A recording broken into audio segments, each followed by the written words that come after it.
Hey guys, just want to check that everyone can hear me. If you could write into the chat box just to make sure that it's live for everyone. Perfect. Okay guys, hello and welcome to Petrochemical Updates webinar on optimizing your work scope and turnaround planning. My name is Catherine Neary-Steele and I'll be acting as the chairperson for this webinar. As you may already know, I am responsible for the second annual Downstream Canada Conference taking place in Calgary, Alberta this fall on the 19th to 20th of November. This webinar is one of the several pieces of work we're doing to promote the industry and some of the key issues within it. There are over 550 of you signed up today, so thank you very much for the great response and thank you in advance to our panelists for their time. Just a brief bit of housekeeping before we begin. This webinar will last between 40 to 50 minutes and is being recorded, so we will send you the full audio recordings within a week or so. You do have the facility to ask questions through me as the chairman through the chat box function. The purpose of today's session is really to take a closer look at some of the major issues in the turnaround market. We hope to cover the following points within this webinar: scope management best practices, defining objectives, aligning personnel, and finalizing your scope inclusion criteria, turnaround excellence, lean core concepts, and rapid Kaizen to streamline turnaround execution, and finally, contracting strategies, fostering a culture of collaboration, highlighting the importance of early contractor engagement. Next, on to our speakers. Joining me today to address those key issues are Frank Engley, who is the project maintenance and turnaround manager at the Shell Canadian Sarnia Manufacturing Centre in Ontario. Frank has over 35 years in the nuclear, refinery, petrochemical industry at 6 different operating sites across Canada. Over those years, he has held a number of different positions in engineering, project, continuous improvement, turnaround and maintenance management. Mr. Engley has engineering degrees from the University of Windsor and Toronto and an MBA from St. Mary's University, trained as a Six Sigma Black Belt specialist and is a licensed engineer in the provinces of Alberta and Ontario. Outside of work, Frank enjoys volunteering in organizations such as United Way and other community service organizations. Our next speaker, Corey Sutherland, is Wood's Regional Manager for Integrity Management in the Americas. He has over 25 years of experience in the oil and gas, nuclear, aerospace, and renewable industries. As Regional Manager for Integrity Management, his primary focus is to direct all of field facility asset integrity management activities, as these relate to upstream, midstream, and downstream facilities for various multi-skilled and disciplinary teams, including turnaround management, on-stream monitoring, risk-based inspection, mechanical integrity, fire damage assessment, training, and fitness for service of refineries and petrochemical plants. Mr. Sutherland is registered as a professional engineer in Alberta and Ontario and is a member and continues to contribute to API and ASME codes. He holds a Bachelor of Science in Metallurgical Engineering from the University of Alberta. At this point, I would just like to reiterate that if at any point you guys would like to ask the panelists a question, simply enter this into the text box and we'll get to it at the end. Without further ado, let's move on to our first question. So I've given you all, I've given you both an introduction, but could you please, in some detail, let the audience know what is your current role and what are you up to currently? Frank, why don't you start us off? Okay, thank you, Catherine, and good afternoon or morning, everyone, depending on where your time is. My name is Frank Engley. I currently work at the Sarnia site for Shell Canada. I oversee the project maintenance and turnaround groups. So we're an 85,000 barrel a day site. And currently we are just finishing up a major turnaround that we have. And it's just also then starting into planning for our next major event plus pit stops, which basically accumulate into a very large one, probably the largest in our site in 2022.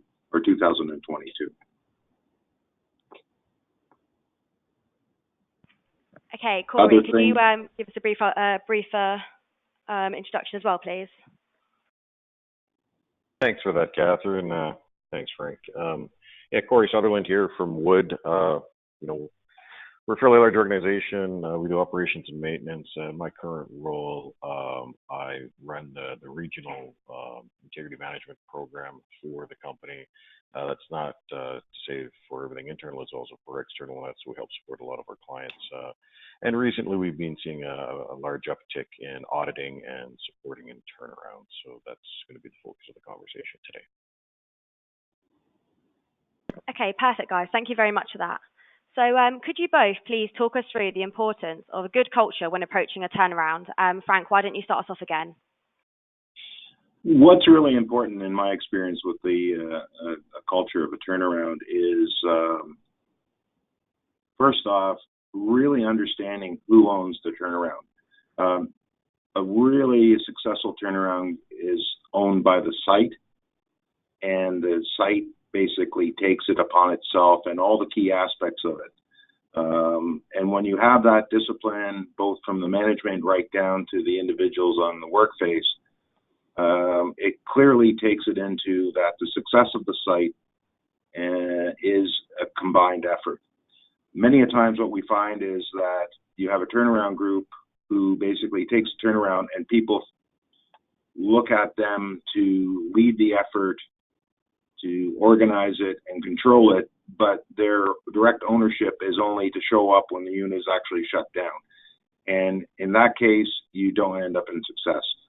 Along a turnaround, you have to have the ability for everybody to deliver their part as you prepare for the turnaround on the right time, and to jointly basically hold everybody accountable in that delivery, but also in the quality and the success, and make decisions at the right time that could be very difficult and not just sort of pass the buck.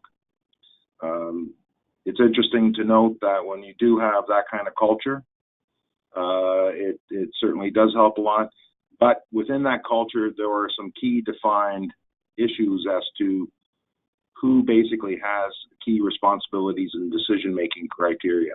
And many a times, the culture happens to be that you get the operations folks versus the turnaround folks constantly battling about the budgets. It really comes down to, does the site know what it wants?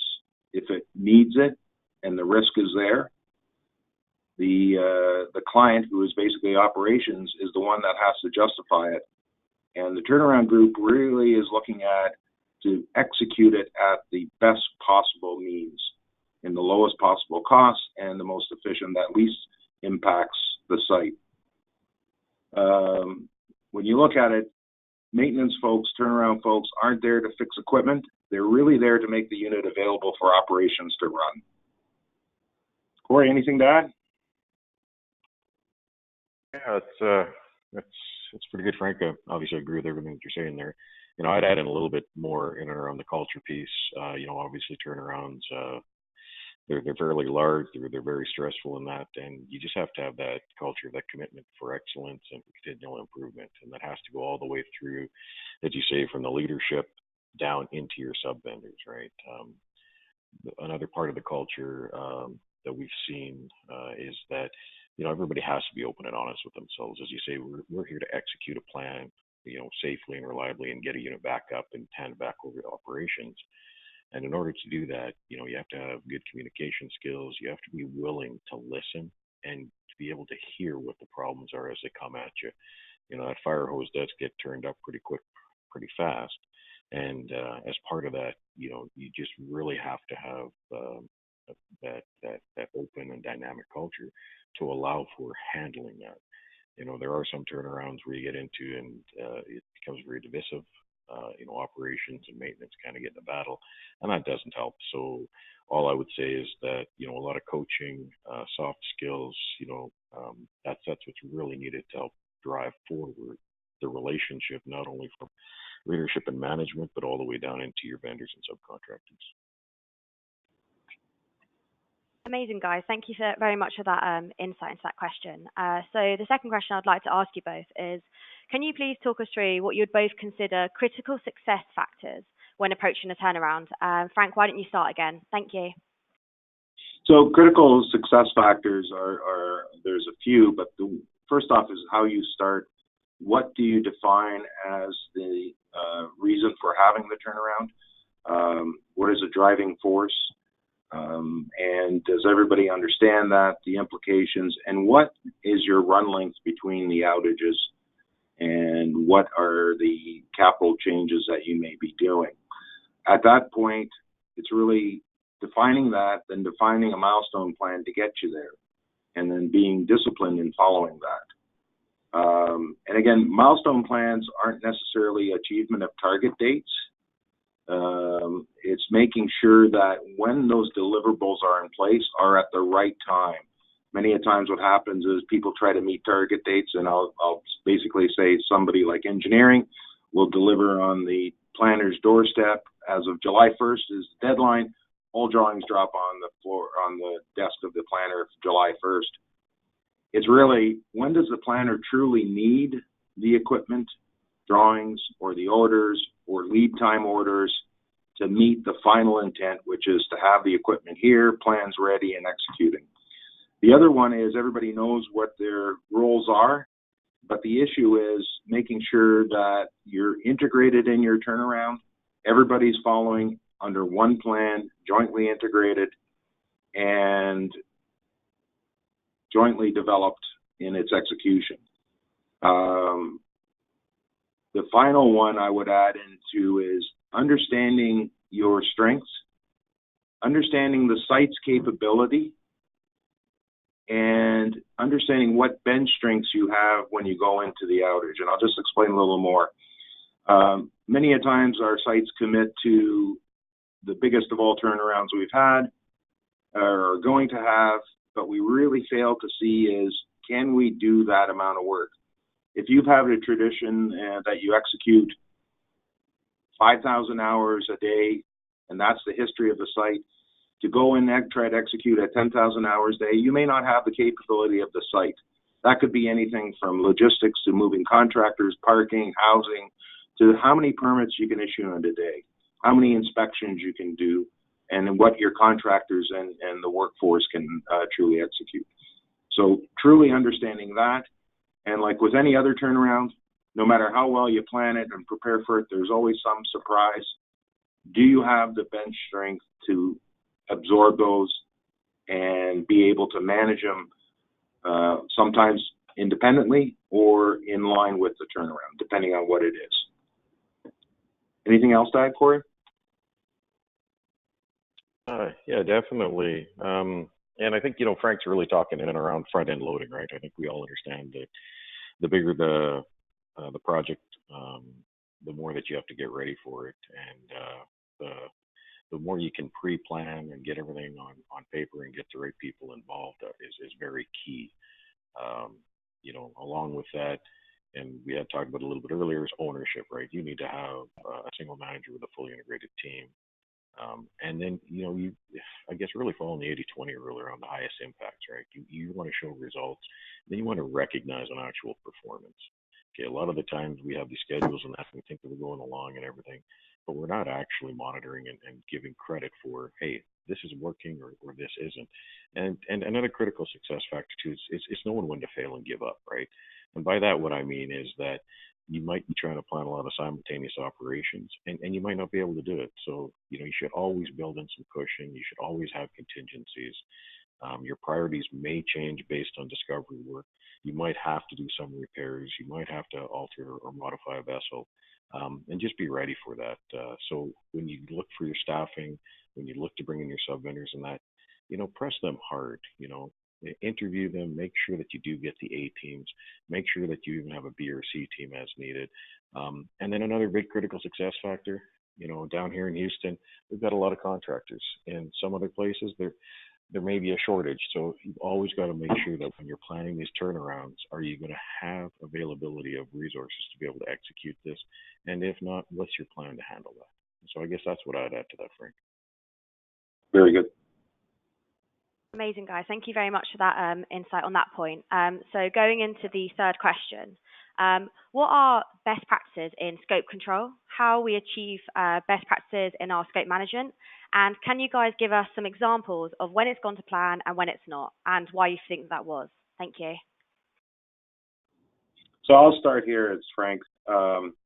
Most important factor in scope management is truly understanding the basis of why you're shutting down a unit, what your run length is meant for, what the reliability you're trying to run at, and what is truly things that need to be done during the outage.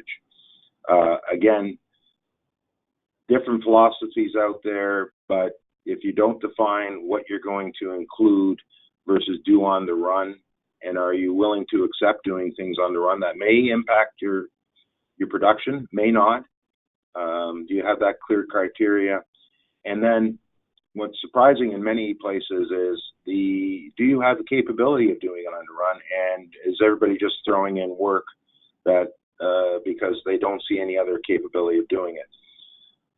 Once you do set those criteria, then really understanding is what is the risk of not doing that scope and the cost-benefit impact?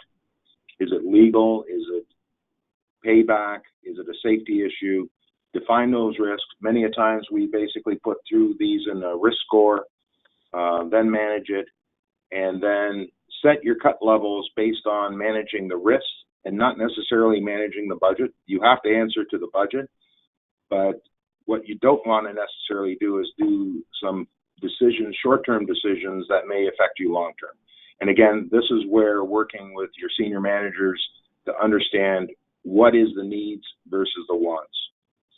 The other one is discipline all along. First off, just making sure that you're getting the scope at the right time, getting the scope defined correctly, so as opposed to just a placeholder, and then somebody's going to scramble last minute and give you information when it's far too late. And then establishing a hurdle process to clearly define how you're adding additional scope through added work processes and what those hurdles have to be to add the work. Because many a times we don't assess the benefit. Yeah, maybe another small item, but there's a cumulative effect of adding items. And then one of the things that we always forget about is, do we provide folks at the end the soak time to absorb the scope, understand truly how to plan and execute for it, and complete all those items that are needed for its successful development? Corey?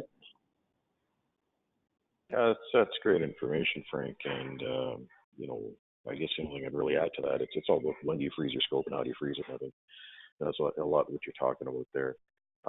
As part of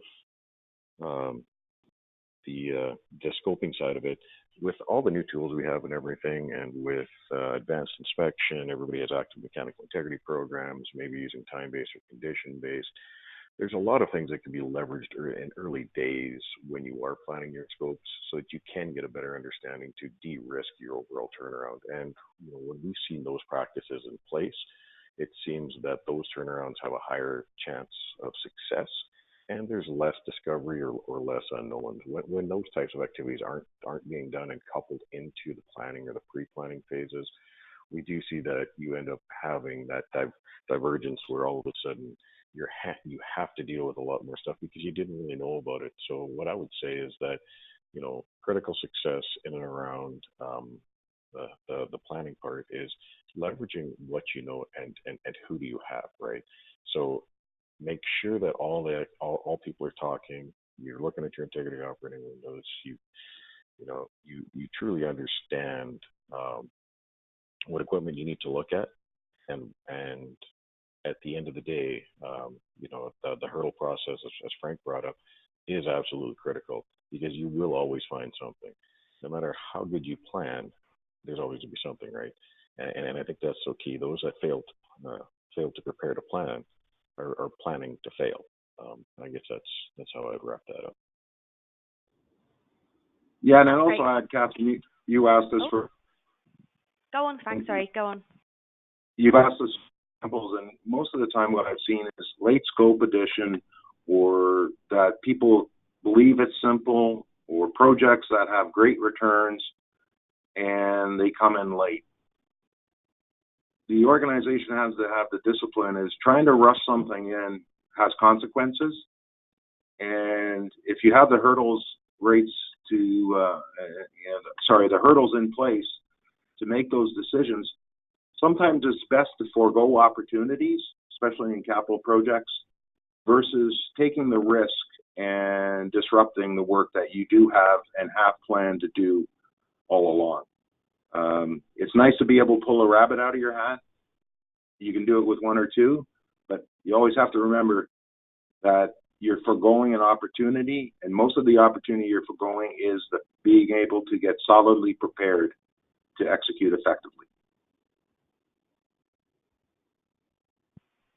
Great, guys. Thank you so much for that insight. It really was amazing. Thank you. At this point, I would just like to remind the audience that you guys can send in questions at any point. So if you want to use that chat function, send them through and we can come to them at the end. We've had about 3 questions come in so far, so just want to reiterate that we will come to them all at the end. So don't worry, guys. Perfect. So on to the next question. What would you guys say is the most important factor in management of your scope and why? Well, I'll start here.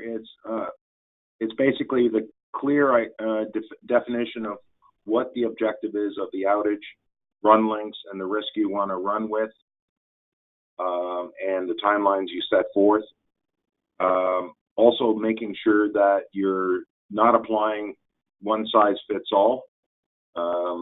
You need to understand the outage that you're having and the complexity associated with the size of the outage, the amount of new capital work that's being executed during that period, and then also the experience of your site. Is it an outage that you're repeating all the time? Or as many sites are now seeing that we are extending our run lengths on our units, we sometimes go through generational changes at our sites, and the experience level that we once carried may not necessarily be there if you've extended a unit run length from 3 years to 4, 5, 6, and even 7 years on some equipment. And do you clearly understand that? And if you assess that, then provide the appropriate time to plan and develop that outage and get the scope of work in place. Corey, anything to add?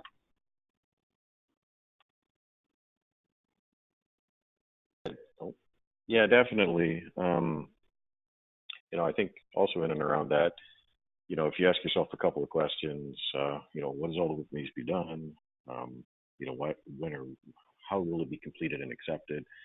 The reality is that these are the essential blocks that are going to help set all your subsequent work in the turnaround, and it'll help you to deliver all the management objectives, right? A lot of the times we think we know what good is, but have we actually challenge ourselves with that? And in conjunction with that, it goes back to, performance tracking and forecasting, right?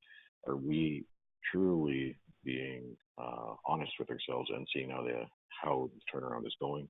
Do we need to modify our work process? Do we need to go reach deeper into our bench? What are our contingency plans? And when we have all of that set up, then we do have the best chance for a very successful turnaround, and things should go more smoothly. But I think at times, you need to ask yourself exactly why am I doing this? How am I going to do this? What is the goal? And if you can answer those 3 questions, that should really help frame everything for yourself. Yes, and I think the one thing I would also add, which is your scope competitive? And do you do that comparison?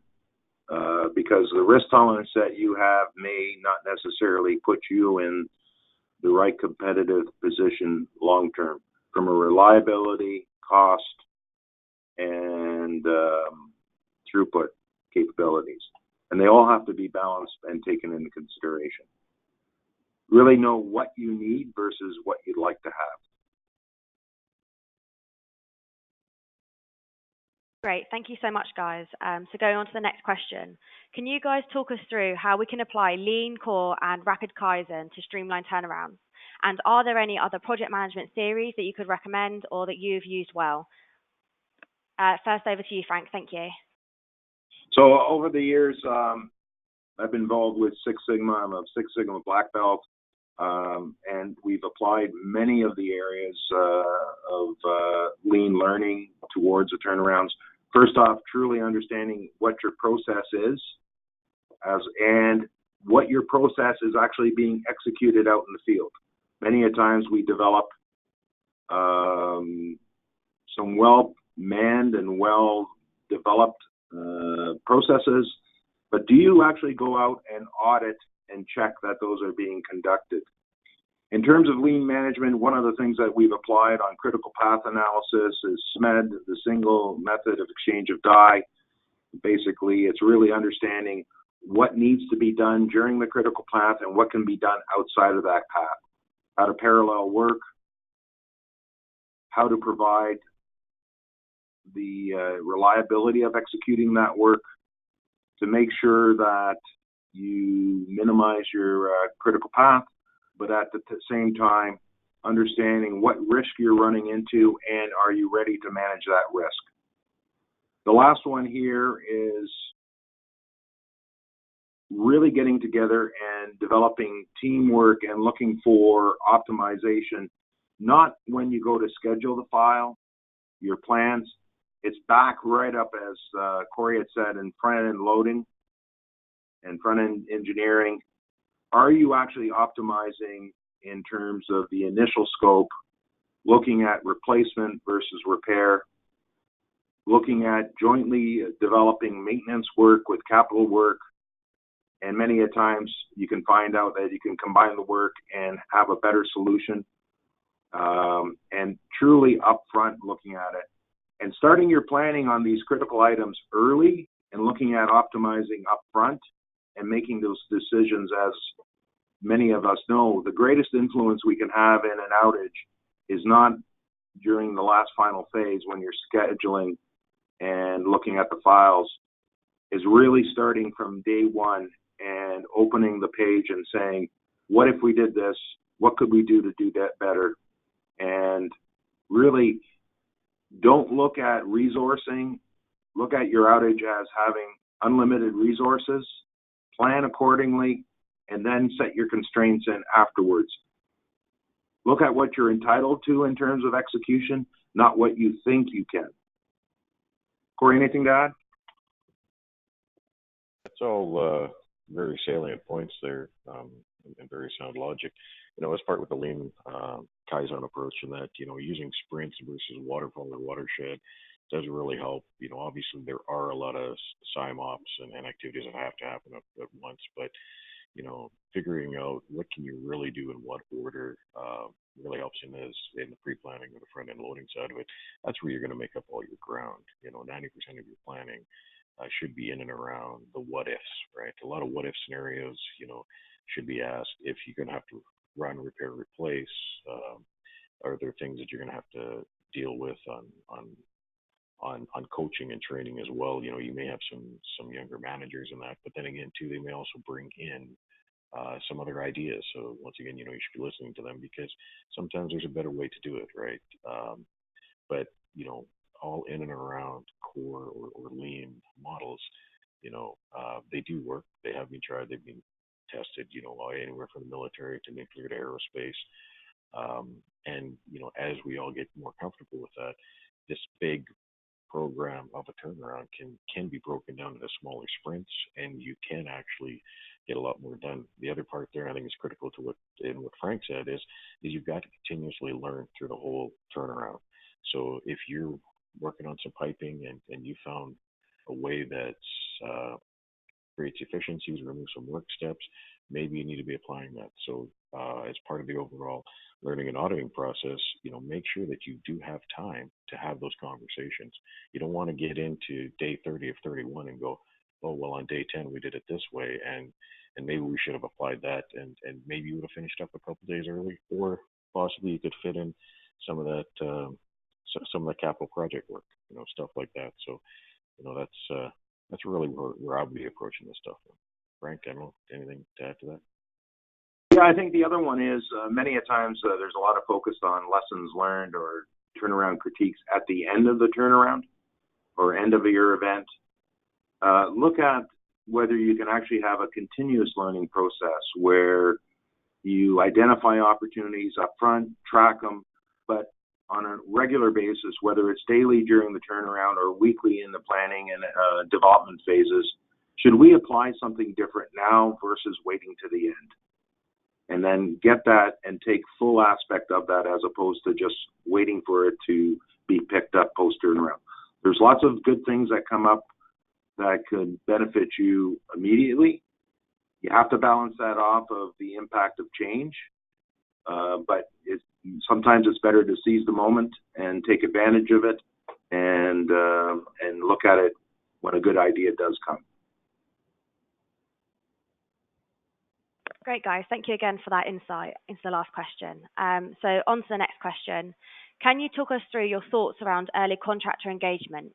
Has it been something that works well? And can you guys talk us through some examples of best practice in contracting strategies? Over to you, Frank.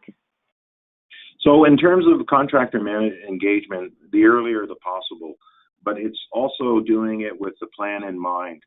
First off, one of the things that we haven't talked about is any outage or any turnaround that you plan. It's basically you should be executing the work as one organization, and combine your work. Don't necessarily contract in based on this is capital work, this is maintenance work, this is turnaround work, this is operations work. Look at the synergies combined. To a contractor, you should create a system and a program and talk about work so that to them it's actually seamless where and who's paying for it.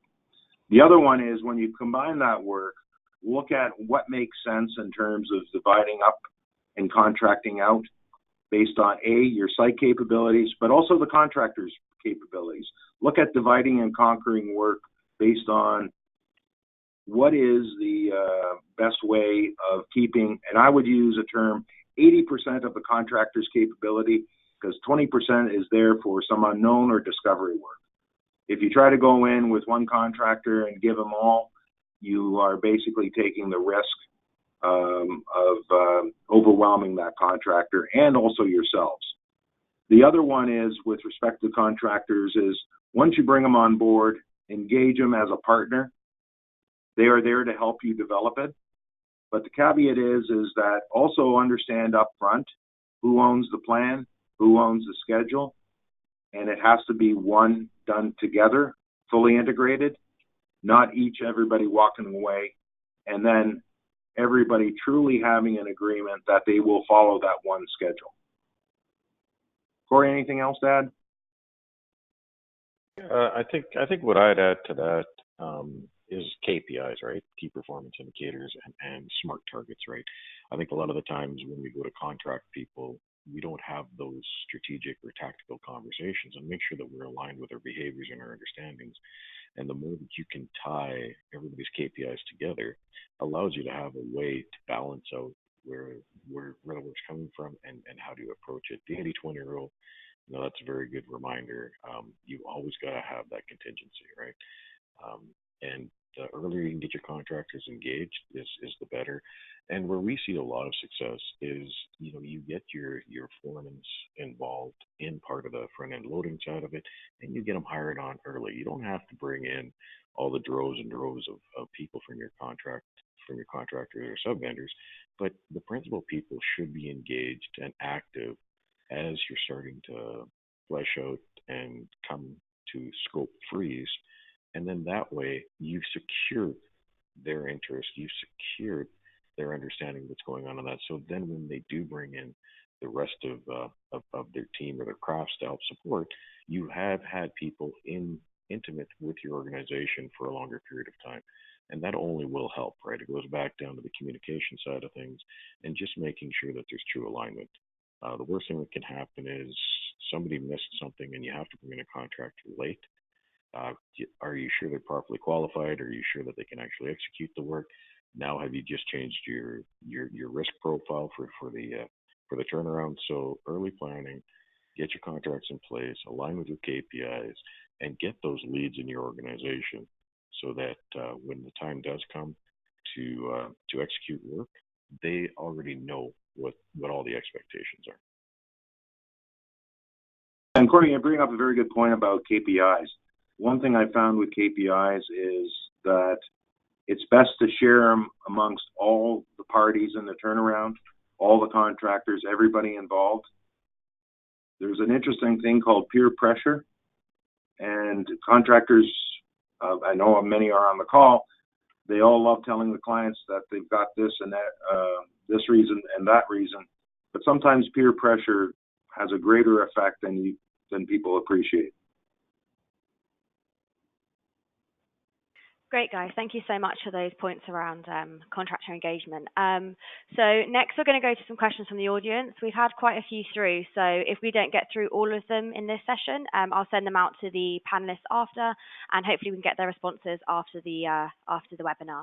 So the first question from the audience to you both is, do you guys have any tips on how to properly define a scope, and how do you best avoid scope creep? Frank, do you want to start? Best thing is as I think Corey mentioned, very clear cutoff dates, very clear criteria and risk ranking to understand what is the impact of scope that's below the belt. The other one is a handoff process on the scope that is cut to make sure it doesn't fall through the cracks if it's pushed back to maintenance on day-to-day work or deferred to a future outage. How to stop scope creep? A good sidearm helps, but really it's setting the discipline process in place and having the right hurdles so that everybody understands what the risk benefit of doing the work is, if it's accepted or if it's rejected. Corey, your thoughts? Yeah, absolutely agree. And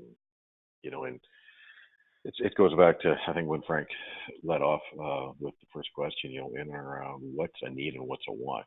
As long as that is truly defined, then that really helps get you narrowed and focused, right? This has to be more like a rifle or a laser approach. It's not meant to be a shotgun. When you talk about scope creep, obviously there's two sides to that, right? There's the money side, right? Is this costing me a lot more? Did I miss something? But then there's also the length, right? Is this now gonna push me outside of my turnaround window? And if the answer is yes, then obviously that's where you have to have a very robust hurdle system in place to be able to really challenge that type of stuff, right?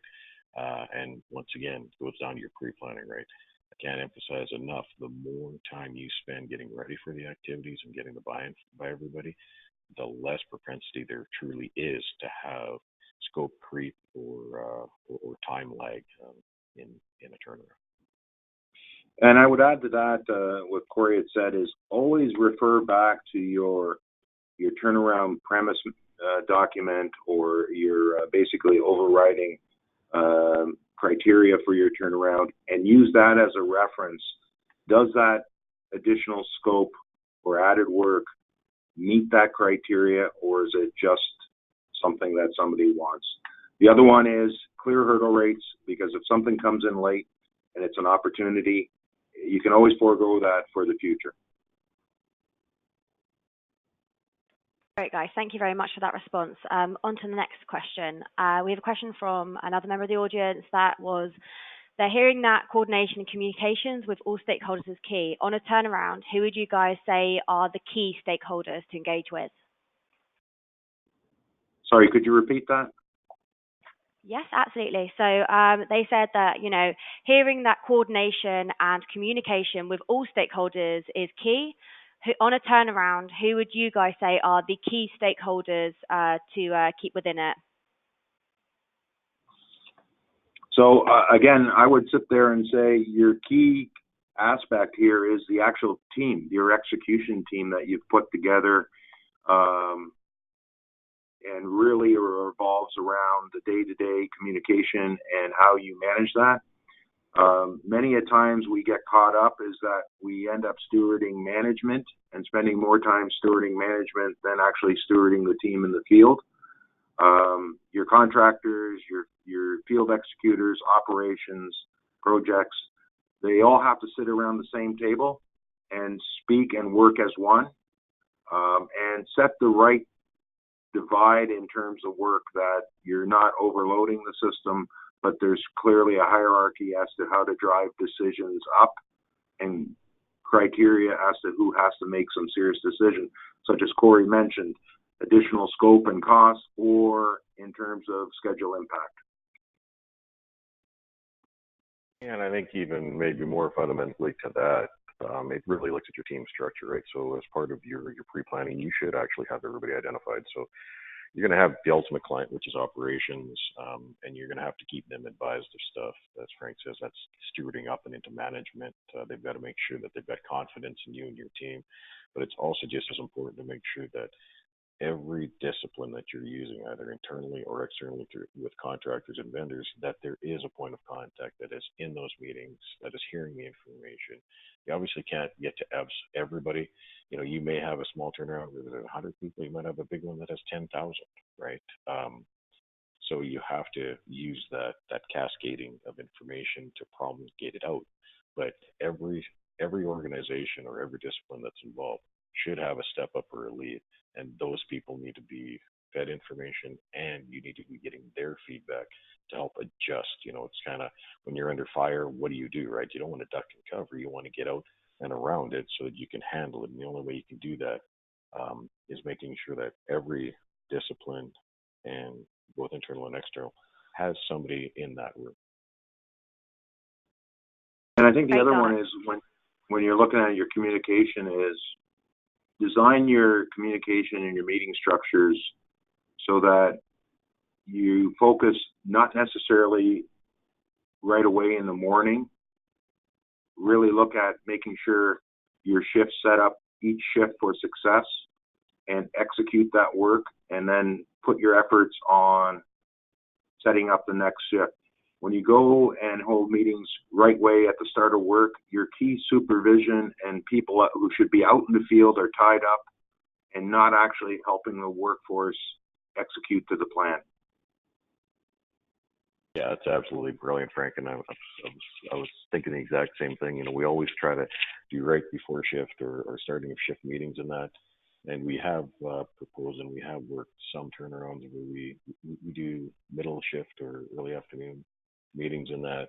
Sometimes maybe on the weekends you forgo a meeting because maybe you don't need it, type of thing. But yeah, looking at your schedule, and when you need eyes on, that's not the time to be having your stakeholders, because they've got way too many other activities that they have to be in charge of to ensure that you're having a safe and good turnaround. So yeah, that's an excellent show, Frank. Great, guys. So on to the next question. Do you guys have any best practice suggestions for rental equipment planning and the management of it?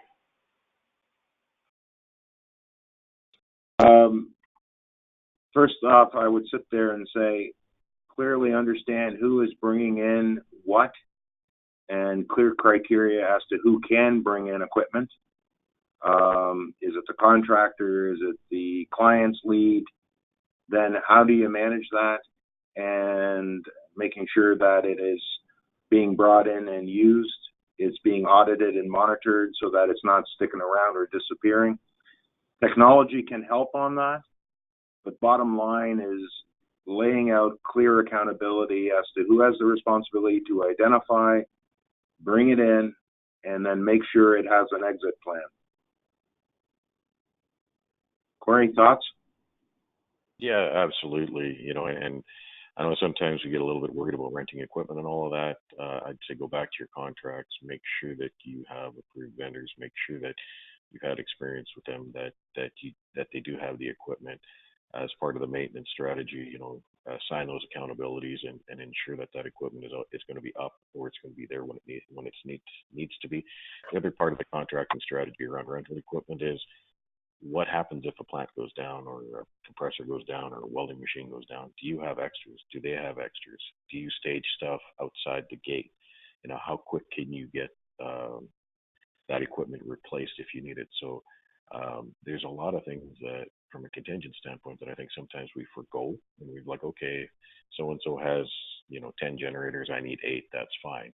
But what happens if all of a sudden those other 2 are gone and you don't have another contractor in place to help you? So that's a big element of it. And then for just the day-to-day, as Frank says, who owns it, who's maintaining it, who sets it, who removes it.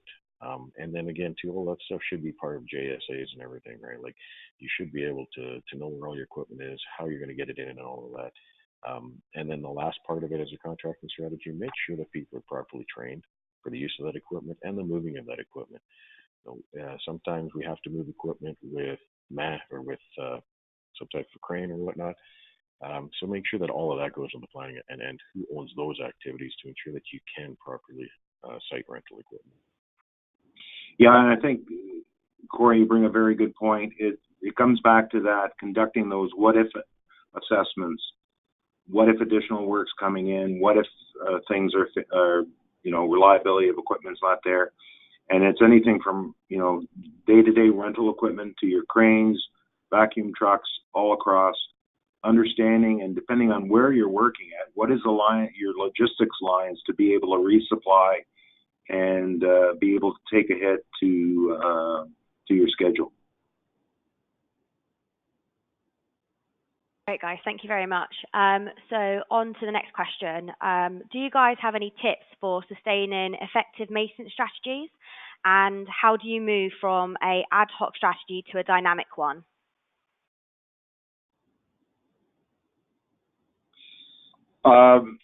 Effective maintenance strategy can be defined in many different ways, but again, it comes down to many organizations are developing maintenance strategies based on the life cycle of the equipment.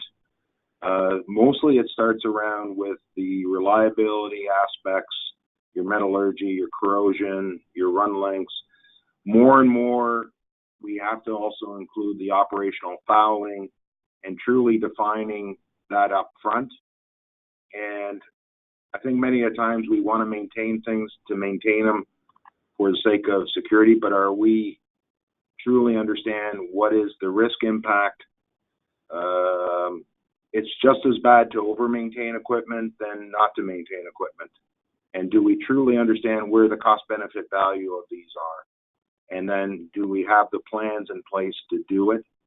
And the evaluations, whether you're going to get the best run. It's, again, it has to come back to what your utilization is on your units and what are those targets you want to achieve and what's the most cost-effective means of achieving it. Yeah, absolutely. I think everybody has some form of CMMS or whatnot for preventive maintenance. And the term that now is being thrown around a lot in the industry is APM, right? Asset Performance Management, which is really looking at not just all the things mechanical, but everything in and around corrosion, operations, integrity, reliability. And that's key to be able to have a program that understands your asset performance. The other part of it too is RAM, right? Reliability, availability, and maintainability studies. You may have had one done on day one when the plant was made. But if you're in, say, year 20, have you actually looked at that? Is your basis still the same? So you have to always be willing to go back and check and verify your assumptions and realize that, maintenance may be different today than it was 10 years ago, also with the technologies and that. So really moving from ad hoc to planned, it's all in and around just a culture and understanding that reliability and integrity is good business, making sure that you've got programs in place that you can audit and verify. And with all of that, over time, you'll get out of that firefighting mode or that run to failure mode and get into a more confident state of mind that you can predict and be proactive in and around your maintenance strategies. The only other thing I'd add here is follow a discipline process and don't fall into the easy capture of pitfalls that, well, it's open, we might as well do this. That's easy scope creep that can catch you, and many a times you will over-maintain and not get, in especially tight budget times, those little addition things may actually keep you from executing the work that you truly need to do. Great response, guys. Thank you very much. So on to the next question. Depending on overall spend, when should you involve the contractor in the early planning effort? I basically would go back to you first set the complexity of your outage based on your spend, your experiences, your capabilities of your site, and how much integration of new capital work in. And following a disciplined process, it's a sliding scale. And again, as Corey had mentioned, it's also who of the contractor do you engage. There's some key components that key individuals you may bring up front and engage them, and then broaden that engagement as time gets closer to the outage. It's easy to say that, yes, you can have a shorter period for smaller outages, but again, it comes down to where are those critical links, where are those optimizations you can do, and the better you can do it up front, the earlier is good. Yeah, I think that's very fair. And the sliding scale, I think, is very important when you're thinking about your contracting strategy. And as soon as you fix that scope and you realize what your bench strength is, and you need people, you should start reaching out to them. Procurement can do that or whatnot. The other thing too that can also be a factor of this is how long does it actually get a contract approved? Every organization is different, not just on the owner operator side, but also on the contractor side. Sometimes contracts you may think are easy to get, but they're not. If it's for some very specialized craft or specialized equipment, you may need to work that into the plan. And that goes back to Frank talking about the discipline approach, right? Make sure that somebody that's looking at the information understands, the complexities around that, and let that help you understand when you need to engage the contractors, not the other way around where you just have somebody that's looking at it and say, well, I think I need this or I think I need that. Make sure that you have somebody with intimate knowledge helping plan and understand when you need to contact the contractors. Yeah. And I think the one thing is we talk about scope closure, and something I failed to mention earlier is scope closure should actually have a sliding scale when you want all work closed off, but there are certain things such as project work and major replacement activities or major overhaul activities that need to be defined and closed up earlier because you need longer planning times. That additional valve that needs to be replaced, and you could identify it 18 months from now, is perfectly fine. But if you're replacing a reactor, you have to be at least 2 years out. And based on that, you would also then adjust when you engage your contractor. Great, guys. So just on to the final question now, because we are near enough running out of time. What is the best strategy for planning and deploying resources for turnarounds?